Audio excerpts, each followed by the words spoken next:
जय हिंद दोस्तों। पिछली क्लास में हम लोग जो है बात कर चुके थे सिलेबस के बारे में।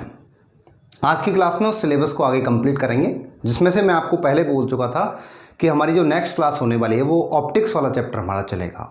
तो आज स्टूडेंट्स बिना वक्त गंवाए हुए हम उसी चैप्टर की तरफ चलते हैं। मैं क्लास स्टार्ट करने से पहले एक दो बातें आपको बता दूँ। रेलवे वाले स्टूडेंट्स, मैं फिर बोल रहा हूँ, चाहे वो एनटीपीसी के सेकेंड टायर के लिए तैयारी कर रहे हैं, चाहे वो रेलवे ग्रुप डी के आने वाले एग्जाम के लिए तैयारी कर रहे हैं, खासकर बहुत ज़्यादा तवज्जो दें इस क्लास को। दूसरी एक और बात, इसमें से कई सारे स्टूडेंट्स के बाद मतलब जब मैंने सिलेबस वाली वीडियो अपलोड की थी उसके बाद कई सारे स्टूडेंट्स के मुझे कमेंट आए थे कि सर हमारा किसी बच्चे ने कहा था कि आर्मी का टेक्निकल का जो आर्मी है वो सर क्लियर हो जाएगा, या ये होगा वो होगा नहीं होगा। तो बेटा मैंने जो वीडियो बनाई थी वो इन्हीं सारी चीज़ों को सॉर्ट आउट करने की वजह से बनाई थी। एक बार फिर बता दे रहा हूँ आपको, स्टेट का, सेंट्रल गवर्नमेंट का, दोनों में से किसी भी लेवल का कोई भी वनडे कॉम्पिटिटिव एग्जाम है आराम से क्लियर हो जाएगा निश्चित तौर से। क्या क्लियर नहीं होगा वो मैं बता चुका था, उसको थोड़ा सा ध्यान करना, बाकी के सारे स्टूडेंट्स यहाँ से क्लियर कर लेंगे। ठीक है बेटा, तो आज की क्लास स्टार्ट करते हैं। क्लास हमारी जो आज होने वाली है वो हमारा टॉपिक रहेगा आज प्रकाश वाला। मतलब आज हम लोग जो पढ़ेंगे वो प्रकाशिकी पढ़ेंगे, मतलब चैप्टर का जो नाम है वो ऑप्टिक्स है। स्टूडेंट्स बिना वक्त जो है गंवाए हुए सीधे पॉइंट की तरफ बात करते हैं। ऑप्टिक्स, यहां एक शब्द जुड़ा है हमारे सामने, लाइट, प्रकाश। प्रकाश क्या है इस चीज को बहुत ज्यादा अच्छे ढंग से आप लोग खूब जानते हैं। सपोज कीजिए कि रात के समय आपको किसी कमरे में लाके खड़ा कर दिया, आपसे कहा गया बोला बताइए भाई यहाँ चारों तरफ जो चीज़ रखी हो क्या है। आप नहीं बता सकते, लेकिन वही कंडीशन अगर मैं वहाँ आपको खड़ा करके मैं लाइट जला दूँ एक बार में, तो आप तुरंत बता देंगे सर ये चीज़ ये है, ये चीज़ ये है। सामने एसी लगी हुई है, पंखा लगा हुआ है, टेबल है, कुर्सी है। तो ये सारी की सारी बातें आप तब बता पाओगे जब वहाँ उस कमरे में प्रकाश हो, रोशनी हो। कुल मिला के प्रकाश एक प्रकार का ऐसा माध्यम है, प्रकाश ऊर्जा का एक ऐसा एक रूप है जिसके द्वारा हम किसी वस्तु को स्पष्ट देख सकते हैं। मतलब किसी वस्तु को स्पष्ट देखने के लिए जिस ऊर्जा का इस्तेमाल किया जाता है, जिस ऊर्जा का सहारा लिया जाता है स्टूडेंट्स, वही सहारा जो है वो प्रकाश कहलाता है। मतलब light is a form of energy. प्रकाश जो है वो ऊर्जा का ही एक रूप है, और एक ऐसा रूप है जिसके द्वारा मैं किसी वस्तु को क्या कर सकता हूं, जिस वस्तु को देख सकता हूं, किसी वस्तु को स्पष्ट। मतलब किसी वस्तु को स्पष्ट देखने के लिए हमें जिस सहारे की, जिस माध्यम की आवश्यकता हो रही है स्टूडेंट्स, वो निश्चित तौर से हमारे पास क्या है, वही प्रकाश है। ये हालांकि आर्मी के एग्जाम में पूछा गया, भरतपुर वाली जो आर्मी का एग्जाम हुआ था उसमें प्रश्न पूछा गया था प्रकाश निम्न में से क्या है, तो राइट आंसर था प्रकाश ऊर्जा का एक रूप है। क्लियर स्टूडेंट्स, यहां से आगे की बात कर रहा हूं मैं। प्रकाश के बारे में सर्वप्रथम जो खोज करने वाले वैज्ञानिक थे वो सबसे पहले न्यूटन ने बताना शुरू कर दिया था प्रकाश के बारे में। बहुत ज्यादा ब्रिलियंट व्यक्ति था ये। इस व्यक्ति को मॉडर्न फिजिक्स का जनक भी कहा जाता है। मतलब आधुनिक भौतिकी का जो जनक कहा जाता है, आधुनिक भौतिकी, फादर ऑफ मॉडर्न फिजिक्स कौन है, वो न्यूटन साहब ही हैं। न्यूटन ने बहुत सारी अच्छी अच्छी खोजें की थी, बहुत बुद्धिमान व्यक्ति भी थे।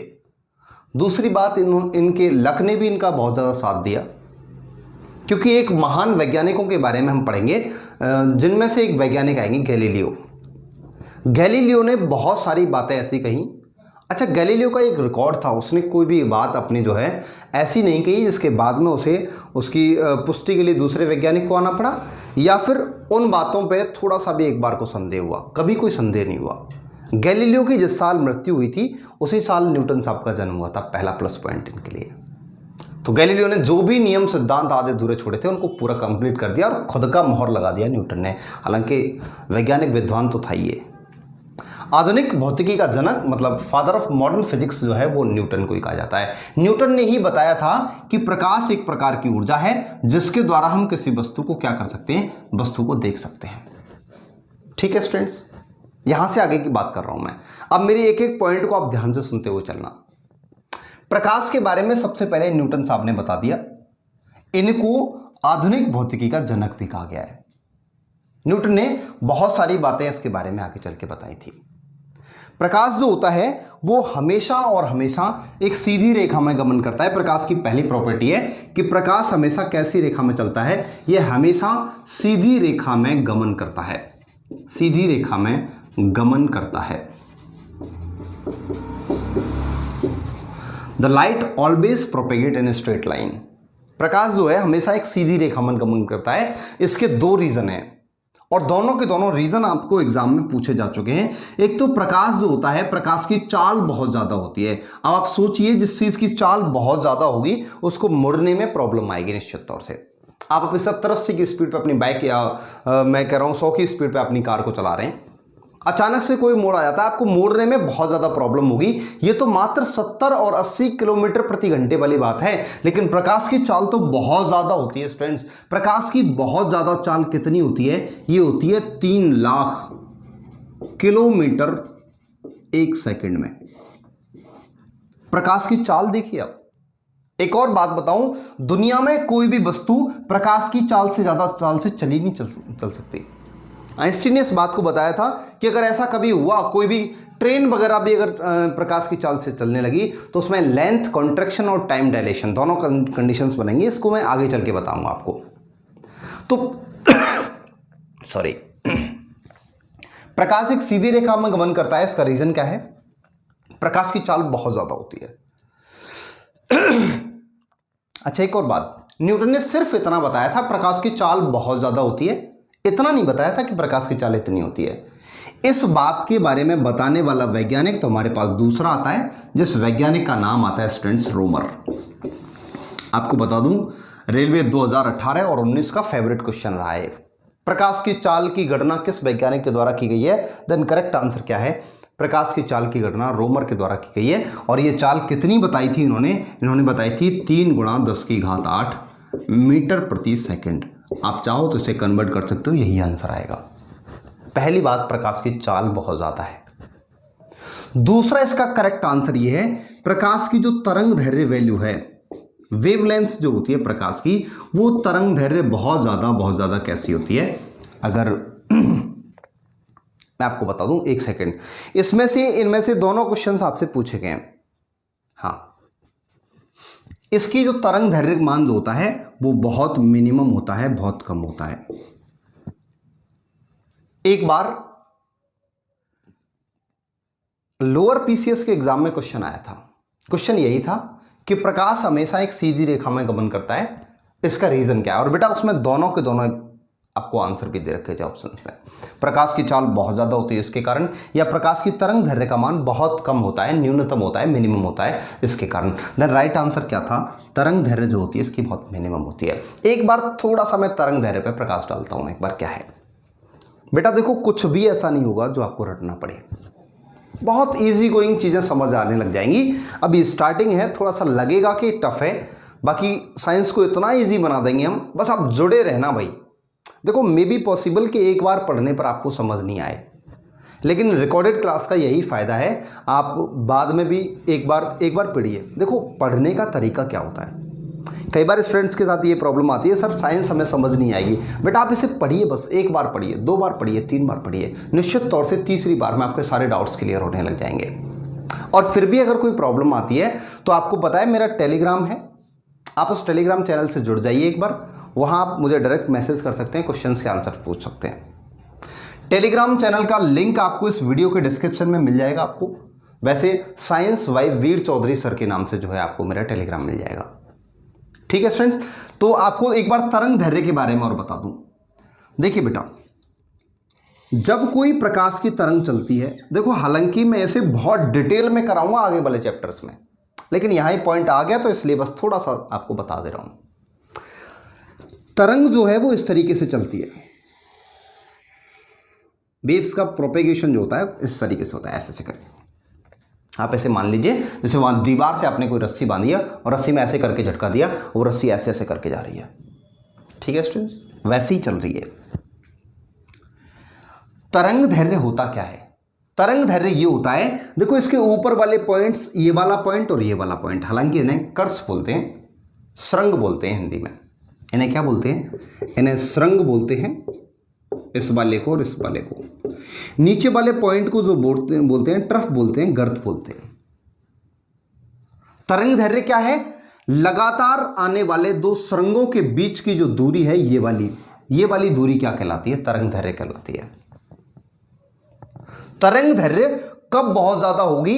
जब बहुत ज्यादा होगी गुरुजी, जब आप कंपन बहुत बड़े बड़े करने लग जाएंगे। अच्छा बोलिए, ये कंपन यहां है, एक कंपन यहां है, ये वाली दूरी तरंग दैर्घ्य, तो ये वाली ज्यादा होगी या ये वाली ज्यादा होगी? देन आप करेक्ट आंसर कहेंगे गुरुजी जिसमें वाइब्रेशन, जिसमें कंपन बहुत बड़े बड़े हो जाएंगे, निश्चित तौर से वहां दूरी भी बढ़ जाएगी, और अगर दूरी का मान बढ़ा तो निश्चित तौर से मान लीजिए कि सर तरंग दैर्घ्य का मान भी बढ़ गया। चलिए एक बार पॉइंट पे फिर आइए। मैंने तरंग दैर्घ्य क्या बताया? मैंने कहा है लगातार आने वाले दो सुरंगों के बीच की दूरी या लगातार आने वाले दो गर्तों के बीच की दूरी। देखो इसे मैं और थोड़ा सा आगे बढ़ा दूं तो देखो बेटा, एक गर्त ये बन गया, ये भी गर्त है अपना। ये वाली जो दूरी है वो बिल्कुल बराबर होती है सुरंगों के बीच की दूरी के, ठीक है ना। तरंग दैर्घ्य क्या है? लगातार आने वाले दो सुरंगों की दूरी या लगातार आने वाले दो गर्तों के बीच की दूरी तरंग दैर्घ्य कहलाती है। अच्छा बेटा, मैंने क्या कहा है? तरंग दैर्घ्य जो है वो बहुत कम होता है। बहुत कम होता है इसका मतलब यहां कंपन जो होंगे वो बहुत छोटे छोटे छोटे छोटे होंगे। अगर ये कंपन छोटे छोटे होंगे तो डिस्टेंस भी कम होगी तो तरंग दैर्घ्य का मान भी कम होगा। एक और बात आपको फिर एक बात बता दूं, तरंग दैर्घ्य कम है, एक तो तरंग दैर्घ्य कम है, दूसरी एक तरंग दैर्घ्य से मिलती हुई एक बात होती है जिसको मैं नाम देता हूं आवृत्ति या फ्रीक्वेंसी। ध्यान देना बेटा, समझ आ जाएगा निश्चित तौर से। आवृत्ति ये कहती है, देखो यहां से तरंग ने घूमना शुरू किया और यहां आके रुक गई, एक कंपन पूरा हो गया, एक वाइब्रेशन कंप्लीट कर लिया, यहां से फिर चली और ऐसे करके घूम घूम के यहां आ गई, इसका ये दूसरा कंपन पूरा हो गया, वाइब्रेशन कंप्लीट हो गया। तो कोई भी तरंग एक सेकंड में कितने कंपन कर रही है, ये चीज कहलाती है आवृत्ति। अच्छा, एक सेकंड में ज्यादा कंपन कब हो सकते हैं? ज्यादा कंपन जब हो सकते हैं जब गुरुजी कंपन छोटे छोटे हों, फटाफट फटाफट फटाफट फटाफट हो जाएंगे। कब कंपन कम जो है, कंपन कब हो सकते हैं? जब साहब ये कंपन बड़े बड़े हों, ऐसे ऐसे करके दोलन हो रहे हैं। अब जब ऐसे ऐसे करके दोलन होंगे तो निश्चित तौर से आप समझिए कि आपको टाइम भी ज्यादा लगेगा, लेकिन वही कंपन ऐसे ऐसे वाइब्रेशन के तौर पे हो तो वो जो है वो निश्चित तौर से आवृत्ति के बराबर होते हैं। आवृत्ति क्या कहती है? एक सेकंड में कंपनों की संख्या। कंपन कहां ज्यादा होंगे? कंपन यहां ज्यादा होंगे। तरंग दैर्घ्य कहां ज्यादा होगी? तरंग दैर्घ्य इस बड़े वाले चित्र में ज्यादा होगी। आप एक चीज देख रहे हैं कि तरंग दैर्घ्य और आवृत्ति दोनों के व्युत्क्रमानुपाती हैं, इम्प्रोपोर्शनल हैं, उल्टे हैं। जी हां स्टूडेंट्स, यही मैं समझाना चाह रहा हूं कि तरंग दैर्घ्य और आवृत्ति एक दूसरे के उल्टे हैं। जिसका तरंग दैर्घ्य मिनिमम, उसका आवृत्ति कैसा होगा? मैक्सिमम होगा। अब आप 3 आंसर दे सकते हैं। प्रकाश सीधी रेखा में गमन करता है, क्यों? क्योंकि प्रकाश की चाल बहुत ज्यादा होती है, प्रकाश की तरंग दैर्घ्य का मान बहुत कम होता है, प्रकाश की आवृत्ति बहुत ज्यादा होती है। लेकिन सर अभी हमारे सामने रिजल्ट तो आया नहीं, इससे क्या कहना चाह रहे हो आप? बेटा जब कंपन जल्दी जल्दी होते हैं, आपने एक आवाज सुनी है, आपने किसी माइक वगैरह की आवाज अगर सुनी हो तो वहां पीं करके जो आवाज आती है ना, वो पिच ज्यादा होती है, आवृत्ति ज्यादा होती है, फ्रीक्वेंसी ज्यादा होती है, वो आवाजें बहुत ज्यादा दूर तक प्रोपेगेट करती हैं। जस्ट 1 सेकंड मैं आपको एक चीज एग्जांपल दिखाता हूं इसका, पिच आवृत्ति ज्यादा होने का।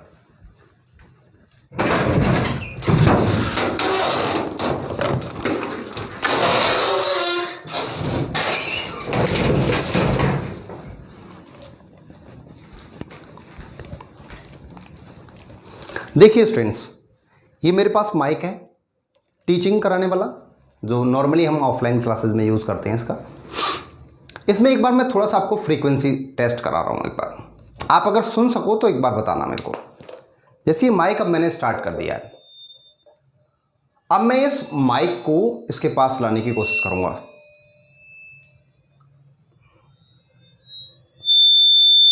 आपको सुनने में अगर आ रहा हो तो ची ची की आवाज़ आ रही है।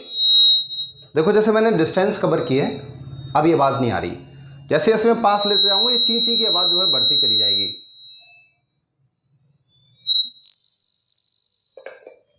ये जो आवाज़ बहुत ज़्यादा है, इसका रीज़न क्या है? इसका रीज़न ये है कि यहाँ पर जो है फ्रीक्वेंसी, आवृत्ति बहुत ज़्यादा बढ़ गई है। अब आपने देखा था जब पी की आवाज़ जब ज़्यादा आती है हमारे माइंड को इरिटेट करने लग जाती है, और ये आवाज़ जो है बहुत दूरी तक गमन करती है बहुत स्पीड के साथ। यही मैं कहना चाह रहा हूं, आवृत्ति ज्यादा है, ची ची की जो आवाज थी, फ्रीक्वेंसी जो थी वो बहुत ज्यादा बढ़ रही थी इसमें। अगर फ्रीक्वेंसी बहुत ज्यादा बढ़ेगी, तरंग दैर्घ्य जो है कम हो जाएगी। यही कारण है कि आप देखते हैं कि हॉर्न वाली जो आवाज होती है, वाहन के जो हॉर्न बजाते हैं, बहुत दूर तक चली जाती है। नॉर्मली डीजे साउंड की आवाज इतनी दूर तक नहीं जाती। क्यों नहीं जाती? क्योंकि वहां उसका रीजन ये होता है, उसका पिच, उसका तारत्व। जब साउंड वाला चैप्टर आएगा तो मैं क्लियर कराऊंगा आपको। वहां जो चीज़ हॉर्न वाली जो आवाज़ होती है, उस हॉर्न वाली आवाज़ की फ्रीक्वेंसी बहुत ज़्यादा होती है, आवृत्ति बहुत ज़्यादा होती है, इसके लिए बहुत दूर तक चली जाती है।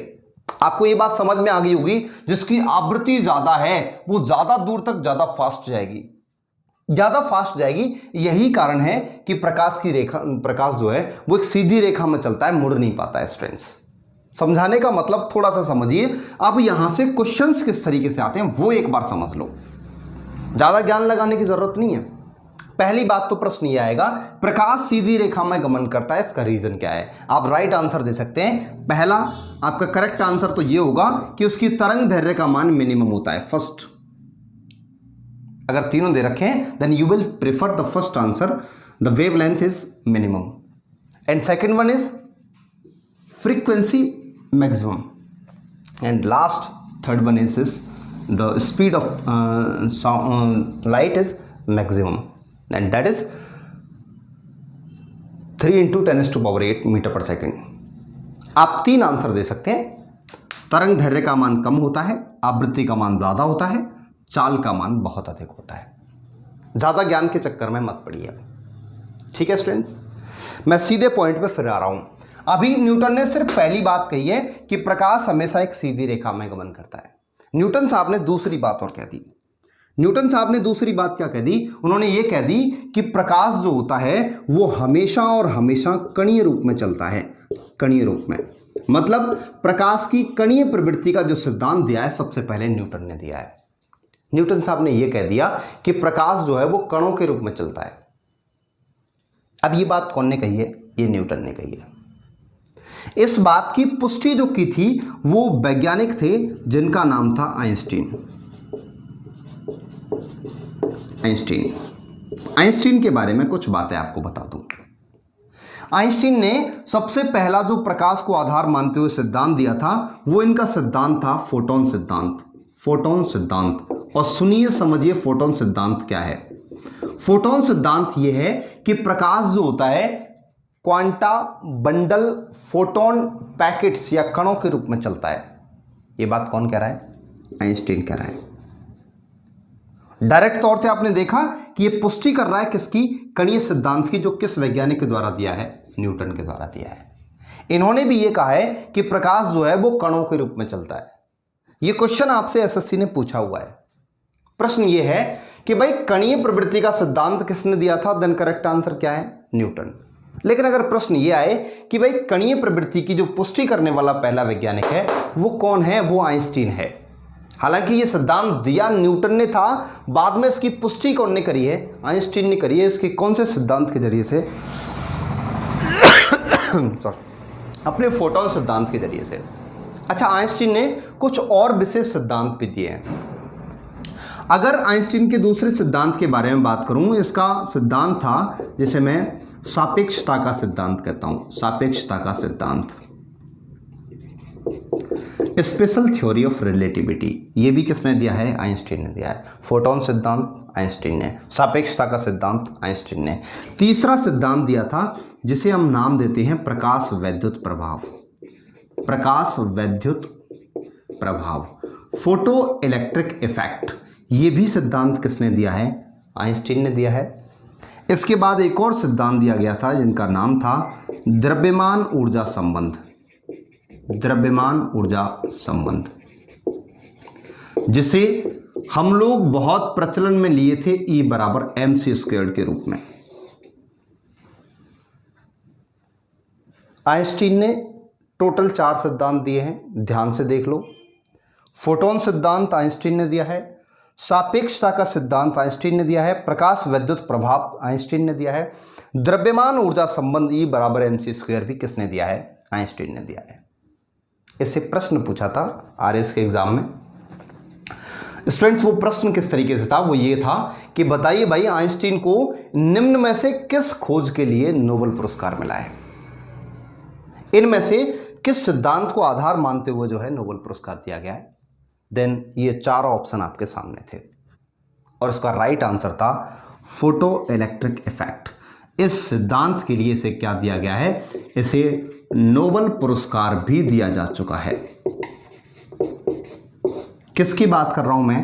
प्रकाश विद्युत प्रभाव की बात कर रहा हूं। मोस्टली स्टूडेंटों ने E = mc² दिया था क्योंकि खूब ज्यादा प्रचलन में रहा है। लेकिन आइंस्टीन को भौतिकी का जो नोबेल पुरस्कार दिया गया है वो किस खोज के लिए दिया गया है? वो प्रकाश विद्युत प्रभाव के लिए, फोटो इलेक्ट्रिक इफेक्ट की खोज के लिए जो है वो क्या दिया गया है? इसे जो है नोबेल पुरस्कार मिला है भौतिकी का। ठीक है स्टूडेंट्स, प्रकाश विद्युत प्रभाव है क्या? एक बार थोड़ा सा इस पर और नजर डालते हैं, क्योंकि प्रकाश विद्युत प्रभाव से, फोटो इलेक्ट्रिक इफेक्ट से पिछले बार CGL ने क्वेश्चन कर दिए हैं, इसलिए थोड़ा सा ध्यान देंगे हम लोग वो प्रकाश विद्युत प्रभाव पर, फोटो इलेक्ट्रिक इफेक्ट पर।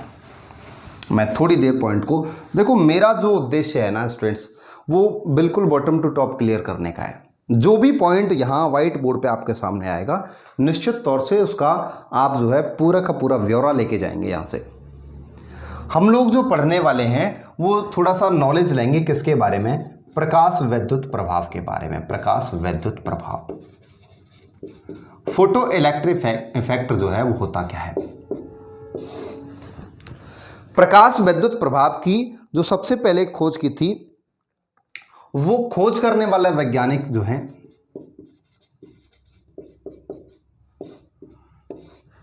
ये खोज जो की गई थी वो किसी दूसरे वैज्ञानिक के द्वारा की गई थी, जिसका नाम, एक का नाम तो था लेनार्ड, दूसरे का नाम था मिल्कन। लेनार्ड और मिल्कन नाम के साइंटिस्ट थे जिन्होंने सबसे पहले किसकी खोज की है? मिल्किन नाम था इनका, सॉरी मिल्किन। प्रकाश विद्युत प्रभाव की खोजकर्ता कौन है? खोजकर्ता है लेनार्ड एवं मिल्किन।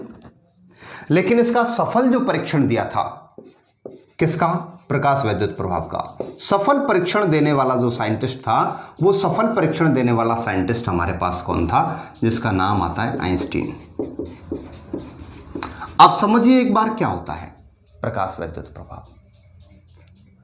आप सिंपली इलेक्ट्रिसिटी में इतना जानते होंगे शायद कि अगर ये कोई तार है हमारा, इस तार में A से B की तरफ अगर धारा जा रही है ऐसे ऐसे करके, तो B से A की तरफ उल्टे दिशा में कौन चलते हैं? इलेक्ट्रॉन्स चलते हैं।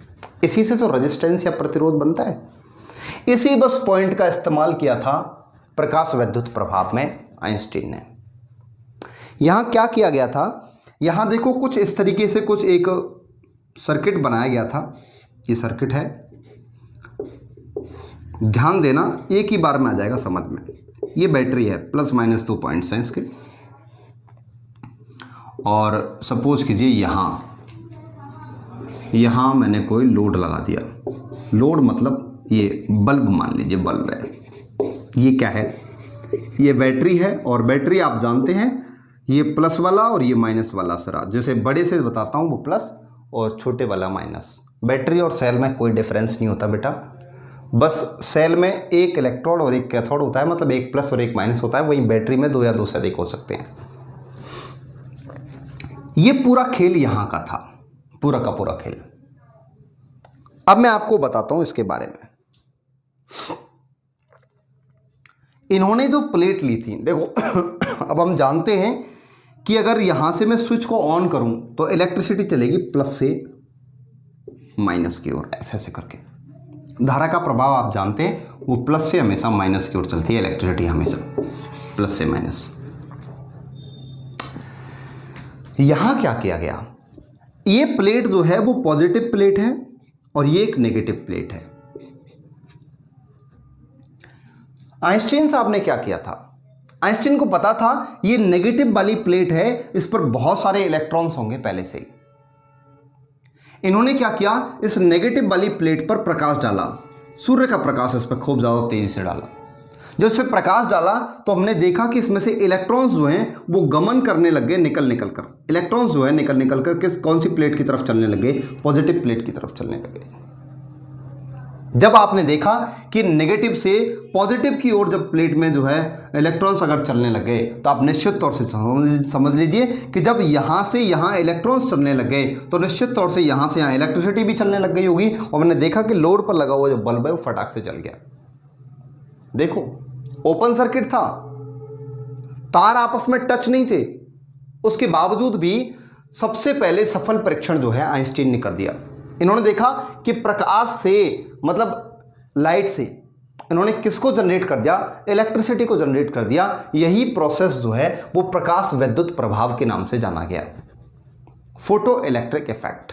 आप ये देख रहे हैं प्रकाश, देखो प्रकाश डाला इसने, इससे किसको जनरेट किया है, इलेक्ट्रिसिटी को जनरेट किया, और फाइनली क्या हो गया, हमारा बल्ब जो है वो जल गया। अब यहां से दो चीज एग्जाम में हमें खूब पूछी जाती हैं, जिनमें से पहली जो चीज होती है उसका नाम होता है स्टूडेंट्स देहली आवृत्ति। देहली आवृत्ति,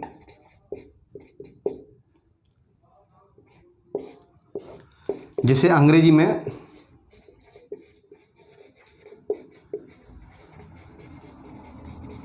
थ्रेशोल्ड फ्रीक्वेंसी कहा गया है। Threshold frequency. दो प्रश्न पूछे जाते हैं, पहला पूछा जाता है कि देहली आवृत्ति क्या है, और दूसरा प्रश्न करता है वो कार्यफलन क्या है। देहली आवृत्ति और कार्यफलन, जिसे मैं अंग्रेजी में वर्क फंक्शन बोलता हूं। थ्रेशोल्ड फ्रीक्वेंसी क्या है एंड वर्क फंक्शन क्या है, दोनों को थोड़ा ध्यान से सुनिए। देहली आवृत्ति का मतलब है इस नेगेटिव वाली प्लेट पर कितना प्रकाश डालूं मैं जिससे इलेक्ट्रॉन्स निकलने लग जाएं।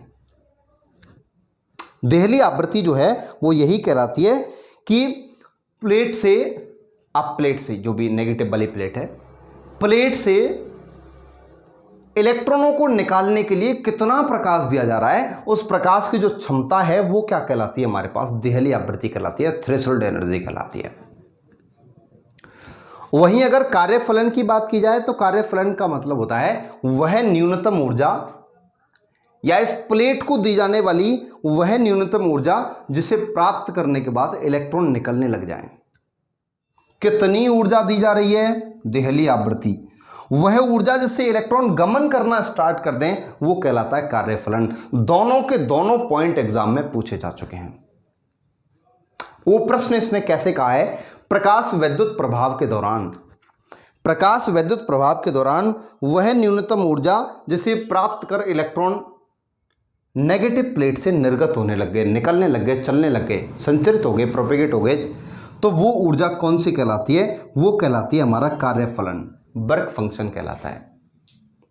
इलेक्ट्रॉनों को त्वरित करने के लिए कितना प्रकाश दिया जाएगा उसकी मात्रा हमारी क्या कहलाएगी, वो थ्रेशोल्ड फ्रीक्वेंसी कहलाती है, जिसे हम किस नाम से जानते हैं, जिसे हम नाम से जानते हैं देहली आवृत्ति के नाम से। एक बार फिर फोटो इलेक्ट्रिक इफेक्ट को समझ लीजिए, प्रकाश विद्युत प्रभाव को लेनार्ड और मिल्कन नाम के साइंटिस्ट ने इसकी जो है खोज की है। दूसरी बात, सफल परीक्षण आइंस्टीन ने किया है। एक इस तरीके से उन्होंने क्या बनाया था, सर्किट डायग्राम बनाया था। बैटरी है, ये दो प्लेट ली हैं, एक नेगेटिव एक पॉजिटिव प्लेट। जैसे ही इस पर मैंने प्रकाश डाला तो प्रकाश पाते ही इलेक्ट्रॉन्स को क्या मिल गई, ऊर्जा मिल गई, एनर्जी मिल गई, और ये अपने बाहर पृष्ठ की ओर चलने लगे निकल के। जैसे ये यहां से चलकर इस वाले प्लेट तक जैसे पहुंचे तो मैंने देखा तुरंत लोड पे लगा वो बल्ब फटाक से जल गया। इसका मतलब प्रकाश डालने से मुझे क्या प्राप्त हुई है, इलेक्ट्रिसिटी प्राप्त हो गई है, विद्युत धारा प्राप्त हो रही है, और यही चीज़ जो है आगे चलकर यूज़ किया गया है इसका। और इसी प्रकाश विद्युत प्रभाव के ऊपर हमने जो है सोलर प्लेट वगैरह को बनाया। सोलर पैनल या सोलर प्लेट्स जो हैं वो देन आपकी फोटो इलेक्ट्रिक इफेक्ट की है निश्चित तौर से। इसमें दो क्वेश्चन, देहली आवृत्ति क्या है, इस प्लेट को दी गई वह ऊर्जा जिसे पाकर इलेक्ट्रॉन निकलने लग गए, वो निश्चित तौर से क्या कहलाती है, मतलब प्लेट से इलेक्ट्रॉनों के प्रवाह के लिए, इस प्लेट से इलेक्ट्रॉनों के प्रवाह के लिए कितनी जो है उसे प्रकाश दिया जा रहा है, वो कहलाता है अपना देहली आवृत्ति। और उसके बाद वर्क फंक्शन क्या होता है, वर्क फंक्शन होता है वह न्यूनतम ऊर्जा जिसे प्राप्त कर इलेक्ट्रॉन जो है वो निर्गत होने लग जाएं, वो हमारे पास क्या कहलाता है, वो निश्चित तौर से हमारे पास वर्क फंक्शन कहलाता है। ये बात किसने कही है, ये आइंस्टीन ने कही है। इज दैट क्लियर और नॉट स्टूडेंट्स? देखो जो भी डाउट्स हुआ करें आप फटाफट से मुझे भले कमेंट सेक्शन में लिख दिया करो बाद में, वीडियो के बाद, क्योंकि अभी ये लाइव क्लासें नहीं है तो हम बहुत ज़्यादा आपको यहीं के यहीं नहीं बता सकते, लेकिन आपके डाउट्स को क्लियर किया जाएगा 100% बिल्कुल। अब मैं अगले पॉइंट की तरफ चलता हूँ भाई वापस से। मैंने क्या पढ़ा है, मैंने ये पढ़ा है अब तक, प्रकाश जो होता है वो एक प्रकार की ऊर्जा होती है और एक ऐसी ऊर्जा जिसके द्वारा हम किसी वस्तु को देख सकते हैं। मतलब किसी वस्तु को स्पष्ट देखने के लिए हमें जिस ऊर्जा की आवश्यकता होती है वो निश्चित तौर से प्रकाश कहलाता है। ये बात सबसे पहले न्यूटन साहब ने बताई। न्यूटन के बाद उन्होंने ये भी कहा न्यूटन साहब ने कि प्रकाश जो है वो कणीय रूप में चलता है। कणीय प्रवृत्ति का सिद्धांत भी न्यूटन ने दिया है। ठीक है स्टूडेंट्स?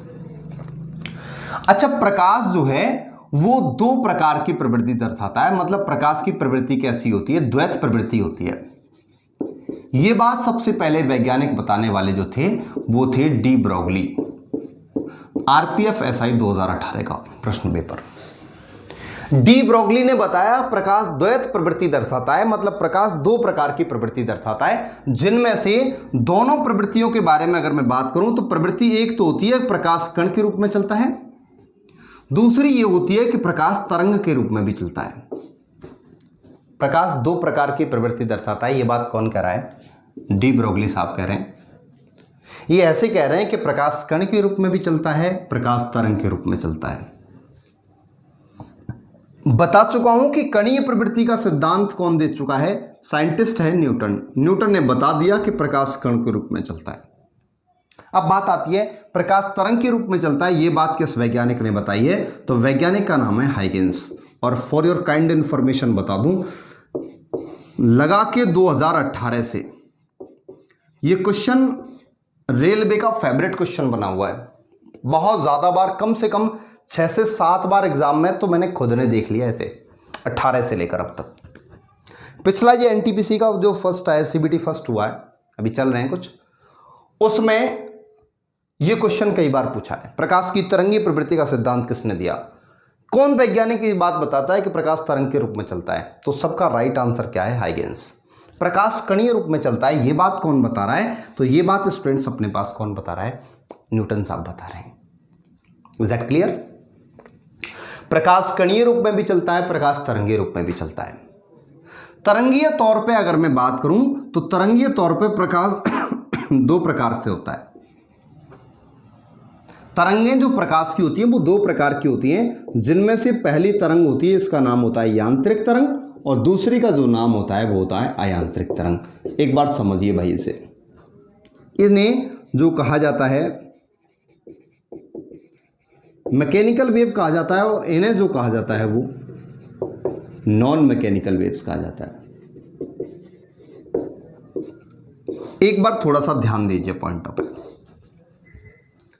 तरंगें अपने पास दो प्रकार की, जिनमें से एक यांत्रिक और दूसरी अयांत्रिक। यांत्रिक तरंगें क्या हैं, मैकेनिकल वेव्स क्या हैं? बेटा ध्यान से सुनना।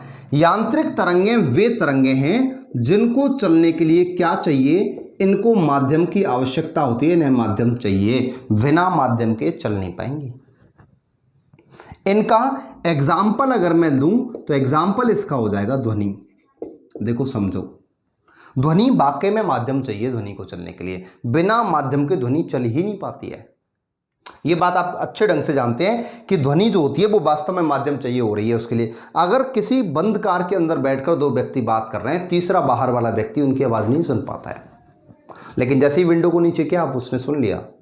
पहले क्यों नहीं सुन पा रहा था? क्योंकि गुरुजी वहाँ उनके पास माध्यम ही नहीं है।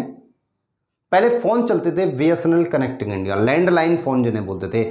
लैंड मीन्स जमीन, जमीन के अंदर लाइनें बिछाई जाती है। आप लाइन को कट कर दीजिए, क्या लगता है आपकी आवाज़ जा पाएगी सामने वाले के पास? नहीं जाएगी। क्यों नहीं जाएगी? क्योंकि वहाँ मैंने माध्यम को हटा दिया। सर ये माध्यम चाहते हैं, कौन सी ऊर्जा है ये, सॉरी कौन सी तरंगें हैं? यांत्रिक तरंग। तो यांत्रिक तरंगें वे तरंगें हैं जिनको चलने के लिए माध्यम चाहिए। ये तरंगें अगर आप निर्वात में कभी चलाने लग गए ना, निर्वात का मतलब होता है वैक्यूम, ये तरंगें निर्वात में कभी चल नहीं सकती। निर्वात का क्या मतलब है? निर्वात का मतलब ये होता है जहां हवा पानी कुछ भी नहीं हो, मतलब कोई माध्यम ही नहीं हो। जैसे आप अंतरिक्ष में चले जाइए, अंतरिक्ष में आप जोरों से चिल्लाइए, आपके साइड में खड़ा हुआ दूसरा व्यक्ति आपकी आवाज नहीं सुन पाएगा। रीजन क्या है? क्योंकि वहां निर्वात है, वहां माध्यम है ही नहीं। लेकिन यांत्रिक तरंगें तो ये कहती हैं कि मुझे तो माध्यम चाहिए, बिना माध्यम के प्रोपेगेट ही नहीं हो पाएंगे। वहीं अयांत्रिक तरंग की बात करें, अयांत्रिक तरंग ऐसी हैं इनको किसी भी माध्यम की कोई आवश्यकता नहीं है, नो मीडियम रिक्वायर्ड, कहीं भी चलाओ रफ एंड टफ। अगर आप निर्वात में भी चलाओगे ना तो निर्वात में भी ये आसानी से चल जाएंगी। पिछले ग्रुप डी का क्वेश्चन है ये, लास्ट जो ग्रुप डी का एग्जाम हुआ है उसमें प्रश्न आया था कि भाई ऐसी कौन सी तरंगें हैं जो निर्वात में भी संचरित हो सकती हैं। द राइट आंसर क्या था? अयांत्रिक तरंग। इसका एग्जाम्पल आपके सामने है खूब प्रकाश। कहीं पर भी चलाओ प्रकाश को, हवा में, पानी में, पत्थर में, कांच में, लोहे में, कहीं पे भी चलाओ, निश्चित तौर से प्रकाश जो है वो प्रोपेगेट हो जाता है, संचरित हो जाता है। क्लियर है बेटा? मैंने अभी तक जो बात पढ़ी है वो शुरुआत से मैं एक बार आपको बता दे रहा हूं। प्रकाश क्या है, न्यूटन साहब ने क्या बताया, उसके ऊपर आइंस्टीन ने अपने कौन कौन से सिद्धांत दिए, किस सिद्धांत को लेकर उसे नोबेल पुरस्कार मिला है, कार्यफलन क्या है और देहली ऊर्जा क्या है, ये दो बात बताई थी। इसके बाद मैं अगले पॉइंट पे आ गया था। प्रकाश द्वैत प्रवृत्ति का सिद्धांत जो है डी ब्रोगली ने दिया है। इन्होंने बताया प्रकाश कणों के रूप में भी चलता है, प्रकाश तरंग के रूप में भी चलता है। कण के रूप में चलता है ये बात कौन बता रहा है बेटा? ये बात न्यूटन बता रहा है। तरंग के रूप में चलता है ये बात कौन बता रहा है? ये हाइगेंस बता रहा है। तरंगीय प्रवृत्ति के आधार पर तरंगें दो प्रकार की, यांत्रिक तरंगें और अयांत्रिक तरंगें। इनको डिटेल पढ़ूंगा जब मैं साउंड एंड वेव्स वाला चैप्टर पढ़ूंगा। तो आप निश्चित तौर से इस बात के लिए बिल्कुल परेशान ना हो, सारी की सारी बातें अपन क्लियर करते हुए चलेंगे। क्लियर है? इसके बाद एक छोटा सा पॉइंट और आता है हमारे पास, फिर मैं चैप्टर की तरफ चल जाऊंगा। पॉइंट है हमारे पास प्रकाश की चाल को लेकर। प्रकाश की चाल, द स्पीड ऑफ लाइट। प्रकाश की चाल की जो गणना की थी सबसे पहले वैज्ञानिक थे जिनका नाम था रोमर। अभी बता चुका हूं आपको। रोमर ने सबसे पहले यह बताया था कि प्रकाश की जो सबसे ज्यादा चाल होती है वो कहां पर होती है स्टूडेंट्स? तो वो निर्वात में होती है। और कितनी होती है? ये 3 × 10⁸ मीटर प्रति सेकंड होती है। ये बात कौन बता रहा है? रोमर बता रहा है। अब इस क्वेश्चन को जाने कितनी बार अब तक कांस्टेबल के एग्जाम में पूछ लिया, बिल्कुल एज इट इज, कुछ भी चेंज नहीं किया बेटा। प्रश्न वो कहता है बताओ भाई निर्वात में प्रकाश की चाल कितनी है? 3 × 10⁸ मीटर प्रति सेकंड। प्रकाश की हवा में चाल कितनी है? तब भी लगभग यही आंसर, 3 × 10⁸ मीटर प्रति सेकंड। प्रकाश की सर्वाधिक चाल कितनी है? देन इस सिचुएशन में भी यही आंसर, और कोई भी माध्यम न देकर केवल ये कह देना कि प्रकाश की चाल कितनी है, देन तब भी यही आंसर है, 3 × 10⁸ मीटर प्रति second. Is that clear student? 4 तरीके से पूछेगा। हवा में चाल कितनी है, निर्वात में चाल कितनी है, सर्वाधिक चाल कितनी है, और प्रकाश की केवल चाल कितनी है। देन सब क्वेश्चंस का एक ही जवाब है, और वो जवाब कितना है? 3 × 10⁸ मीटर प्रति सेकंड। ये बात किसने बताई है? रोमर ने बताई है। हालांकि इसी कल्पना के आधार पर और भी चालें हमारी बता दी गई थी। आगे चल के ये भी बताया था कि भाई प्रकाश की पानी में चाल कितनी है। पानी में चाल बता दी थी 2.25 × 10⁸ मीटर प्रति सेकंड। आगे ये भी पूछा गया था प्रकाश की कांच में चाल कितनी है, तो उसका जवाब था 2 × 10⁸ मीटर प्रति सेकंड। और आपको बता दूं ये तीनों के तीनों क्वेश्चन अब तक दमादम कितनी बार पूछे गए हैं, मैं शायद इस बात का अंदाज़ा भी नहीं लगा सकता। 15 से 20 बार अकेला क्वेश्चन पूछा है, 3 × 10⁸ मीटर प्रति सेकंड वाला। हवा में कितनी है, पानी में कितनी है, कांच में कितनी है, ये क्वेश्चन खूब पूछे गए हैं। लेकिन 2018 में एक क्वेश्चन को खूब ज़्यादा पूछा गया है यहाँ से, और वो क्वेश्चन ये था कि प्रकाश की आपको बतानी है नायलॉन में या फिर प्रकाश की पत्थर के टुकड़ों में। पत्थर की टुकड़े में ये दोनों चालें बराबर होती हैं, और ये होती है 1.96 × 10⁸ मीटर प्रति सेकंड। ये खूब पूछा गया है रेलवे में। 2018 वाले एग्जाम में।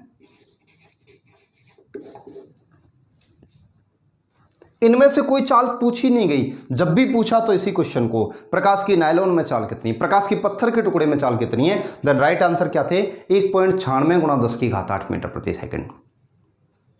प्रकाश की सबसे ज्यादा चाल। एक चीज और देखिए, आप ये देखो, जब हवा में आप दौड़ लगाते हैं खुले ट्रैक पे, आप 3 की स्पीड से दौड़ रहे हैं, रास्ते में पानी आ गया, आपकी रफ्तार कम हो गई, 2.25 हो गई, कांच आ गए, आपकी चाल और कम हो गई, पत्थर और टुकड़े पत्थर और नायलॉन आ गया, आपकी चाल और कम हो गई। क्या ये ऐसे नहीं बता रहा कुछ कुछ कि जैसे जैसे माध्यम को टफ करते जाएंगे वैसे वैसे आपकी जो चाल है वो भी कम हो जाएगी, और वैसे ही प्रकाश की चाल भी कम हो जाएगी। इस आधार पर अगर मैं बात करूं तो दुनिया की सबसे कठोर चीज अगर मैं रख दूंगा तो चाल सबसे कम हो जाएगी, और दुनिया का सबसे कठोर पदार्थ हमारे पास क्या है, हीरा है, वहां पर चाल 1.24 गुणा 10⁸ मीटर प्रति सेकंड होती है भाई। और इस चाल को जो बताया जाता है वो मिनिमम चाल बताया जाता है, the minimum speed of sound in diamond. और वो कितनी है, वो 1.24 गुणा 10⁸ मीटर प्रति सेकंड है। हालांकि ये क्वेश्चन अभी तक एक बार पूछा नहीं है, लेकिन नई खोज की गई है और वो जर्मेनियम में की गई है, जर्मेनियम। और जर्मेनियम में ये बताया है कि जर्मेनियम में प्रकाश की चाल निर्वात और हवा से भी ज़्यादा है, जो कितनी है, 4 गुणा 10⁸ मीटर प्रति सेकंड है। ये क्वेश्चन अभी तक पूछा नहीं गया है किसी भी कंपटीशन एग्जाम में, लेकिन रिसेंटली खोज की गई है ये, और वहाँ ये बताया गया है प्रकाश की चाल अब से ना तो हवा में ज़्यादा होगी ना निर्वात में ज़्यादा होगी। प्रकाश की चाल अगर ज़्यादा होगी तो वो निश्चित तौर से कहाँ पर होगी, वो निश्चित तौर से हमारे किस में होगी, जर्मेनियम में होगी स्टूडेंट्स। और जर्मेनियम में प्रकाश की चाल होगी कितनी, वो प्रकाश की चाल होगी कितनी, 4 गुणा 10⁸ मीटर प्रति सेकंड। ये चैप्टर के बारे में छोटी छोटी सी बेसिक सी बातें थी। कई बार ये सीधे के सीधे क्वेश्चंस पूछ लेता है, जैसे मैं आपसे क्वेश्चंस के बारे में बताऊं, आपसे पूछ लिया कि सबसे पहले बताइए प्रकाश की द्वैत प्रवृत्ति का सिद्धांत किसने दिया है। द्वैत प्रवृत्ति का सिद्धांत, आप क्या जवाब देंगे, गुरुजी ये जो सिद्धांत दिया है वो डी ब्रोगली साहब ने दिया था, और आपने बताया था RPFSI में पूछा गया। हाँ बेटा। प्रकाश की कणीय प्रवृत्ति का सिद्धांत कौन ने दिया है, आपने बता दिया है सर, प्रकाश की कणीय प्रवृत्ति का सिद्धांत न्यूटन साहब ने दिया है। ठीक है भाई। प्रकाश की तरंगीय प्रवृत्ति का सिद्धांत किसने दिया है, सर अभी बताया था, यह सिद्धांत हाइगेंस ने दिया है। बिल्कुल सही बात है बेटा। प्रकाश का फोटोन सिद्धांत किसने दिया है, सर आपने बहुत बड़ी विवेचना की थी इसके ऊपर, और ये दिया था आइंस्टीन साहब ने। और आइंस्टीन को किस खोज के लिए भौतिकी का नोबेल पुरस्कार मिला है, तो राइट आंसर आपका क्या होगा, फोटो इलेक्ट्रिक इफेक्ट, प्रकाश विद्युत प्रभाव। ठीक है। अगर आपसे पूछा जाए प्रकाश विद्युत प्रभाव का जो सफल परीक्षण करने वाला वैज्ञानिक है वो कौन है, तो निश्चित तौर से आपके सामने वो भी आइंस्टीन आ जाएगा। एक दो सिद्धांत और हैं बेटा जो प्रचलन में हमसे पूछे जाते हैं, जैसे आपसे यहां से और सिद्धांतों के बारे में जैसे वो पूछ लेता है, तो जैसे आपसे आ गया कि भाई प्रकीर्णन का सिद्धांत किसने दिया है। प्रकीर्णन का सिद्धांत देने वाले इंडिया के वैज्ञानिक हैं जिनका नाम है CV रमन। और आपको बता दूं वर्तमान में इंडिया में कुछ ही चीज ऐसी हैं जिनकी वजह से देश का वजूद मजबूत पर मजबूत होता जा रहा है। इंडिया की DRDO, इंडिया के वैज्ञानिक, इंडिया की विज्ञान वाकई में बहुत, मैं कहता हूं सलाम है मेरा ऐसे वैज्ञानिकों को, ऐसे बुद्धिजीवियों को, और हम बहुत खुश नसीब हैं जो इंडिया में हैं। मुझे खुद ये चीज़ महसूस होती है कि मैं बहुत खुश नसीब हूँ जो कि मुझे इंडिया जैसा कंट्री मिला है। क्यों है, क्या है, ये सारे रीजंस के लिए मैं एक दिन वीडियो बनाऊंगा प्रॉपरली। ठीक है। तो द्वैत प्रवृत्ति का सिद्धांत डी ब्रोगली, कणीय प्रवृत्ति सिद्धांत न्यूटन, तरंगीय हाइगेंस, फोटोन आइंस्टीन, प्रकीर्णन CV रमन। इसके बाद आता है क्वांटम सिद्धांत किसने दिया था, और ये क्वांटम सिद्धांत बहुत ज़्यादा पूछा गया है जिसका नाम आता है मैक्स प्लांक। मैक्स प्लांक जी ने जो दिया था वो क्वांटम सिद्धांत दिया गया था। ठीक है। इसके बाद आपसे और सिद्धांत पूछे जाएं, जैसे व्यतिकरण का सिद्धांत किसने दिया है, व्यतिकरण का सिद्धांत थॉमस यंग के द्वारा दिया गया है और विवर्तन का सिद्धांत किसने दिया गया है, तो ये वैज्ञानिक है ग्रेमाल्डी। आपसे बता दूं, इनसे बाहर कोई भी सिद्धांत नहीं पूछा गया है। ठीक है स्टूडेंट्स, हो सकता है क्लास थोड़ी सी आपको क्रिटिकल सी लगे, लेकिन भाई देखो, अगर कंपटीशन क्वालिफाई करना है तो क्रिटिकल चीज़ों से भिड़ना पड़ेगा। कंपटीशन में बैठने वाले दो तरीके के स्टूडेंट्स होते हैं। एक तो वो जो 20% में आते हैं, जो कि इजी पढ़ना चाहते हैं और उसी टीचर को लाइक करते हैं जो इजी सी बातें पढ़ाता है हमें, चाहे वो भले पेपर में आए ना आए कोई फ़र्क नहीं है। 80% वो स्टूडेंट्स होते हैं, सॉरी 80% में वो स्टूडेंट हैं जो पहली कैटेगरी मैंने बता दी है। 20% में वो स्टूडेंट होते हैं जो टफ पढ़ना चाहते हैं, उन्हें वही टीचर पसंद आता है, वही कंटेंट उन्हें अच्छा लगता है जो कि कुछ एडवांस है, लेटेस्ट है, चाहे टफ है, कोई फ़र्क नहीं पड़ता। और एग्ज़ाम में सिर्फ 20% वाला ही क्वेश्चन पूछा जाता है और वही स्टूडेंट्स टारगेट अचीव कर पाते हैं। इसलिए बिल्कुल डटे रहिए धैर्य साहस के साथ। इस बार रेलवे निश्चित तौर से पार करेंगे हम इन्हीं वीडियोस के साथ। और आप देख लेना, मैं आपको ये आश्वासन और दे रहा हूँ, जब हमारी ये ग्रुप डी के एग्जाम्स हुआ करेंगे ना, मैं पर डे के एग्जाम का रिव्यू बताया करूँगा आपको, और बताया करूँगा कि देखो ये क्वेश्चन मैंने इस वीडियो में यहाँ कराया है, बाकायदा वीडियो की क्लिप भी लगाया करूँगा उसमें साइड में। इसलिए आप बिल्कुल भी हल्के में ना लें, कंटिन्यू पढ़ाई को स्टार्ट कर दें। इसके बाद मैं अगली प्रकाश की, यहाँ जो अगली पॉइंट में बात करूँगा, वहाँ प्रकाश की कुछ घटनाओं के बारे में बात करूँगा और चैप्टर की स्टार्टिंग अब होगी यहाँ से। प्रकाश की अभी तो बेसिक बातें चल रही थी, मूल रूप से जो चैप्टर की स्टार्टिंग होने वाली है वो अब होने वाली है। यहाँ मैं 7-8 घटनाओं के बारे में बात करूँगा। प्रकाश का पहले पढ़ूंगा परावर्तन, दूसरा पढ़ूंगा अपवर्तन, तीसरा पढ़ूंगा जिसे मैं बोलूंगा पूर्ण आंतरिक परावर्तन,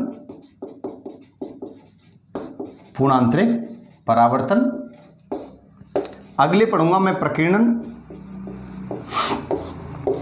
अगला पढ़ूंगा मैं वर्ण विक्षेपण, अगला पढ़ूंगा मैं व्यतिकरण, अगला पढ़ेंगे हम लोग विवर्तन और अगला होगा हमारे पास ध्रुवण। इन प्रकाश की 8 घटनाओं को कंप्लीट करेंगे। इसके बाद लेंस एंड मिरर की बात करेंगे। तो स्टूडेंट्स, मिलते हैं इन पॉइंट के साथ अगली वीडियो में। तब तक के लिए बने रहिए आपकी अब सक्सेस के लिए। ओके, थैंक यू, जय हिंद।